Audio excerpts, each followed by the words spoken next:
Voltamos ao último bloco do nosso debate sobre a lei que proíbe o plantio de eucalipto no município de Serra, estado do Espírito Santo. Para falar sobre esse assunto, nós temos aqui 3 debatedores representando 3 instituições importantes, que é a Associação de Engenheiros Florestais, a Federação de Agricultura do Estado do Espírito Santo e o CREA. Perguntando agora ao representante da FAES, Murilo, como que está estruturada a questão do plantio de eucalipto aqui no estado do Espírito Santo, né? Nós tínhamos falado na questão da importância da irrigação, essa discussão da quantidade de água hoje que é gastada na irrigação, como tem que ser isso repensado, reestruturado, e também como que o eucalipto está difundido aqui. Só existe nas grandes propriedades que servem às atividades industriais? Hoje o eucalipto ele é difundido desde o micro proprietário até os grandes proprietários rurais. E o que a gente percebe é cada vez mais uma maior diversidade nessas propriedades rurais, ou seja, elas não estão somente com eucalipto.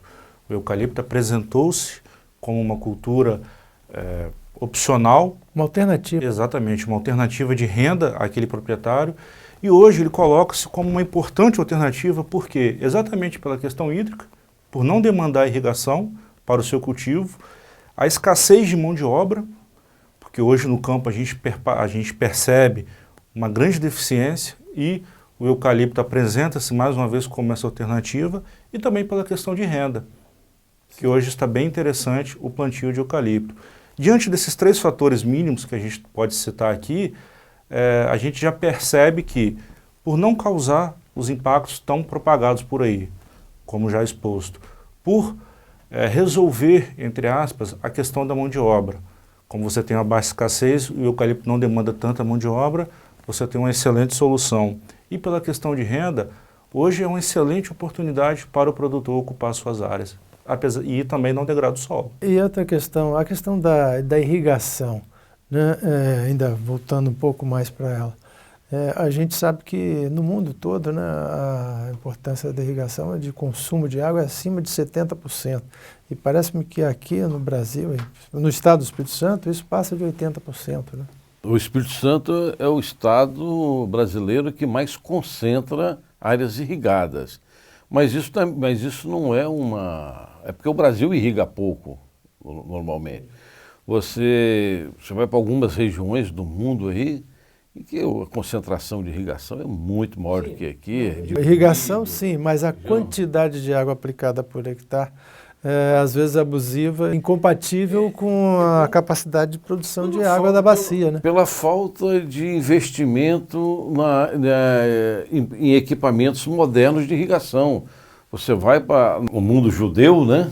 E nos kibbutz, o sistema de irrigação deles são altamente eficientes e eles conseguem reaproveitar 50% de toda a água que irriga, eles reaproveitam e irrigam novamente. Nós precisamos de sistemas modernos de irrigação. Não existe mais pivô central, essas coisas assim que são abusivas. Nós somos muito ricos em água. Tá? O estado do Espírito Santo é um estado que chove em média, nós temos em torno de 1.200 milímetros. Em média, né? Mas temos períodos de estiagem como esses agora que estamos vivendo. Mas nós temos 1.200 milímetros de chuva. Sim. Nós temos que aprender como acumular, guardar essa água, né? Reservar para os períodos de seca. Agora, não só acumular, né, Lucas, é melhorar a capacidade de infiltração dessa água no solo, né? Para que as nascentes sejam mantidas nos períodos de estiagem um pouco mais vistosas, né? Sim, inclusive nós que estamos nessa luta defendendo a silvicultura capixaba, algumas vezes taxados de defender a produção deixando de lado o meio ambiente, conforme dito pelo vereador. Só que, nesse momento de crise hídrica, o que nós precisamos é aumentar a cobertura florestal no nosso país, no nosso estado. E nesse momento, principalmente nós da Associação de Engenheiros Florestais, colocamos à disposição da sociedade como a classe profissional habilitada para trazer essas florestas de volta. Então, o meio ambiente, ele é o principal de todas as ações pautadas pela nossa profissão. Tá? Apenas entendemos uma coisa que é muito clara. Floresta nativa é uma coisa, floresta plantada é sistema de produção, é cultura. E vamos comparar sempre com as outras, que aí nós vamos estar fazendo a justiça. Como que nós vamos ficar agora, né, nesse processo? Quer dizer, o que vocês pensam em executar com relação a essa proibição? Com relação ao que o Lucas falou, que o eucalipto não compete, engana-se aqueles legisladores que, em retirando o eucalipto, serão ali obrigatoriamente plantadas florestas nativas. Não. A legislação já estabelece aonde obrigatoriamente, minimamente, deve-se ter florestas nativas. Em retirando-se o eucalipto, corre o risco de ocorrer uma pastagem degradada, ocorrer um cafezal degradado, e aí o meio ambiente é muito mais prejudicado do que permanecendo os plantios de eucalipto lá.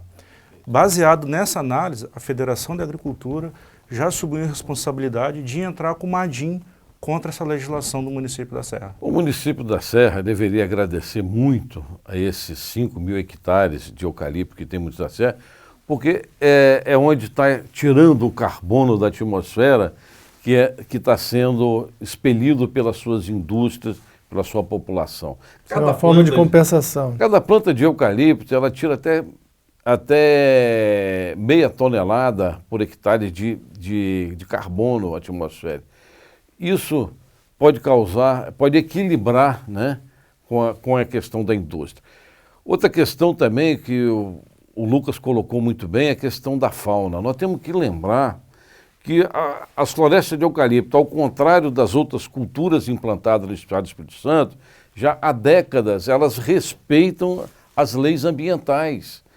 Então, os plantios de eucalipto que tem no Espírito Santo, eles provocaram pelo menos 60.000 hectares de recomposição de mata nativa. De grotas, né? De grotas, mata ciliar e outras áreas, porque você só pode plantar um eucalipto se você recompor essas áreas.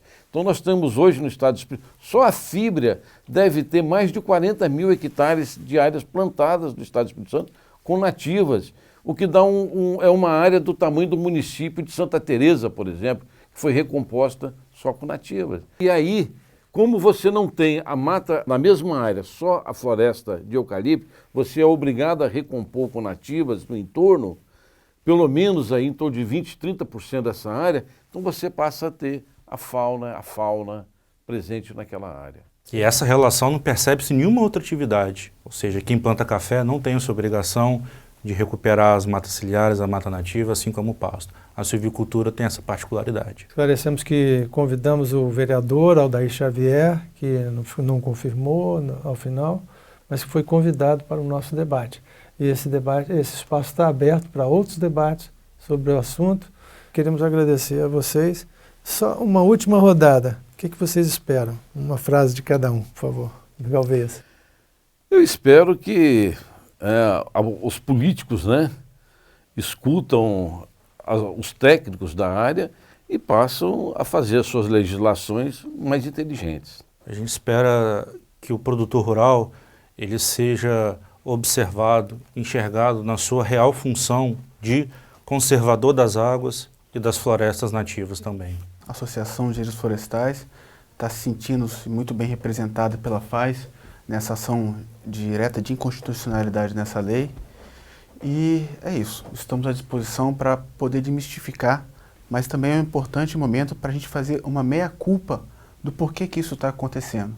Muitas grandes empresas têm a alternativa de eu vou evitar o conflito, eu vou ficar calado. E a conversa vai falando, vai falando, vai falando e quem cala consente.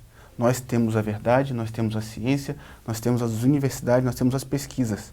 Chegou a hora de parar de ficar calado. Vamos fomentar a educação florestal no Espírito Santo. Muito obrigado a vocês. Obrigado. Nós que agradecemos.